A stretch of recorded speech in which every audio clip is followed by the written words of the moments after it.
first I want to talk about Christopher Sharp's article, and the headline reads, UFO disclosure end the game. He says things could move fast in the coming weeks and months. The incoming Trump administration must act decisively to disclose information about unidentified anomalous phenomena. The stakes have never been higher, with advocates and skeptics vying for influence within the United States government. And then the early part of the article, he talks about the potentiality of people like David Rush, Lou Elizondo, and Carl Nell, who are big-time UFO disclosure advocates, actually becoming part of the National Security Council, which he says would be a game changer, and I have to agree with that. You want to have people in the National Security Council who want to end this obfuscation and lying and nonsense. I mean, these people have testified. Lou Elizondo and David Rush testified under oath. Carl Nell has been very outspoken in this. You wouldn't want to have, if you're interested in getting UFO disclosure from the government, these are the kind of people you would hope to see end up in the National Security Council. So that is, that's something to look forward to in the next couple of months. Oh, yeah, I just want to point out too that he's talking about the coming week and months. See, I like that he's saying in the coming weeks and months. He's not saying within 30 days or on such and such a date is going to happen. See, that's the way it should be. There's nobody knows. Hello, Angela Diaz. Hey, are you related to me? I'm a Diaz as well. But he's pretty confident that things are going to happen. I'm a Diaz. You're a Diaz. Hey, we're both Diazes. How are you?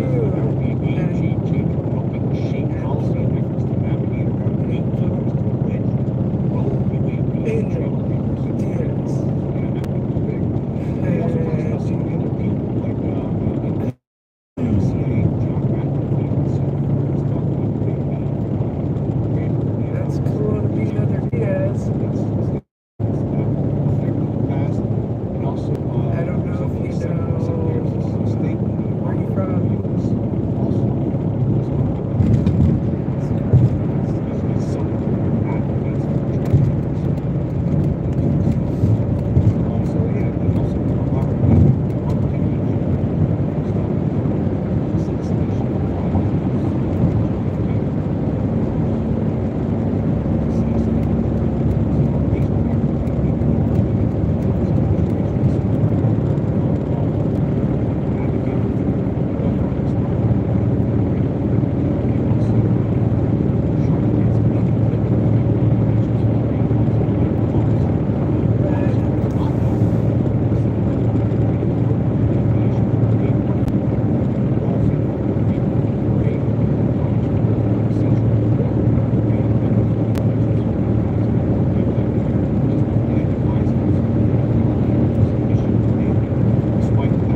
Since Liberation Times understands that key whistleblowers have already spoken out with their testimony set for release in the coming days, weeks, or months. So there are other whistleblowers here that we have yet to hear from.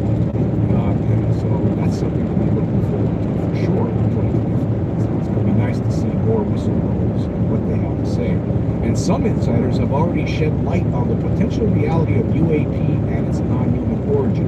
Among those shedding light on the issue is Harold Malmgren, a former advisor to John F. Kennedy. In December 2024, Malmgren thanked the Liberation Times for publishing an article by Jeff Cruikshank, which claimed that the 1962 Bluegill triple prime nuclear test brought down a craft of non-human intelligence. Malmgren revealed that he worked on the test as an advisor to the Joint Chiefs and praised Cruikshank's article for effectively explaining the significance of the test. When asked on X whether he knew a UAP had been brought down, Malmgren responded, "As soon as I received a report from Los Alamos in early November, at the same time as that report was made to JFK. This implies a JFK angle to UAP, something other sources have told Liberation Times." Yeah, I think that JFK. I think some of the presidents, Truman, Eisenhower, JFK, they had to be aware of this. After Roswell happened, obviously Truman knew about it. Obviously Eisenhower definitely would have known about it. He was top general in the United States in 1947, and then he became president. And if you believe the MJ-12 briefing document, then he was told all about it right when a couple of months before he was inaugurated. So yeah, I do think that, and I believe JFK did. And some people believe that could be part of the reason why he was assassinated. I don't know if we're ever going to know the truth about what really happened with JFK, but that is a possibility. Anyway, if proven true, this connection, the connection between JFK and UFOs, it says, if proven true, this connection could rewrite history, especially if President-elect Trump follows through on his promise to release further JFK assassination files despite potential opposition from the CIA. High-level disclosure of UAP information could also transform our understanding of history, physics, and the universe itself. It certainly will. A recent podcast featuring Richard Bandurek, CEO of Field Propulsion Technology, suggests that those involved in classified reverse engineering efforts involving UAP are becoming more emboldened to speak out. Appearing on the Ecosystemic podcast in December 2024, Bandurek, described as a lead developer of next-generation propellantless propulsion devices, stated, 40 years ago, I was involved in a company that used to do reverse engineering. And one of the things that came out of that experience was that some of the NGOs, the non-government officials that were trying to reverse engineer advanced technologies, reached out to us to take a look at some of the stuff they had. Van Durek became deeply curious as the materials he encountered were definitely way more advanced than the stuff we actually have. He noted being pulled into classified programs where he sought to determine whether the United States government was utilizing these technologies. It turned out that my conclusion was that the United States government was not, he remarked. He further elaborated on his observations, describing materials with extraordinary capabilities such as self-reconfiguration, cloaking, and the ability to disintegrate into dust when reverse engineered. That's interesting. Collapsing into pile of dust. The isotropic analysis of the dust left tells you it's extraterrestrial, or at least that it was manufactured somewhere off Earth, Van Durek explained. Van Durek described these materials as hundreds of years more advanced than current human technology, with construction methods beyond the capabilities of even the largest aerospace corporations. That's where my thinking is always been stopped over. These creatures, I would have to imagine that reverse engineering this stuff has to be. I'm not one of those people for whatever reason. My brain just doesn't. Velocity and speculation among internet users. Yeah, we'll play this one here. We're gonna have to mute the sound for it because these two guys are talking to the person of the storm.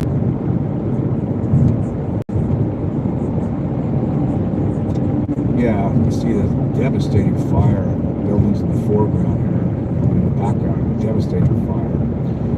But then, look at this. Look at this object flying through the screen. What is this purple thing right here? You tell me. And then what's this purple thing right here?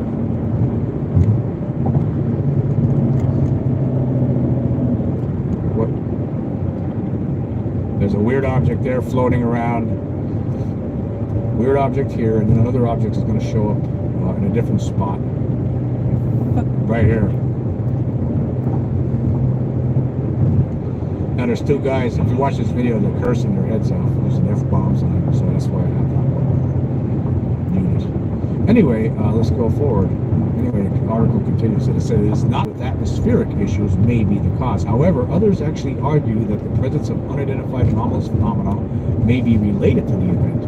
Other viewers also captured images of objects moving at high speed at other moments during the coverage of the fires. In a post on Twitter, one user described having recorded the phenomenon, but said he did not know under any circumstances what it could be. Okay, let's look at this video. Coming in, the Palisades are Donega, Topanga, Vanderbilt Canyon. We really want to welcome everybody into our city, and also the spirits are being evacuated. We want to make sure that they see it. The residents that are receiving them at these shelters are not going to be where you to be. Right there. There's an object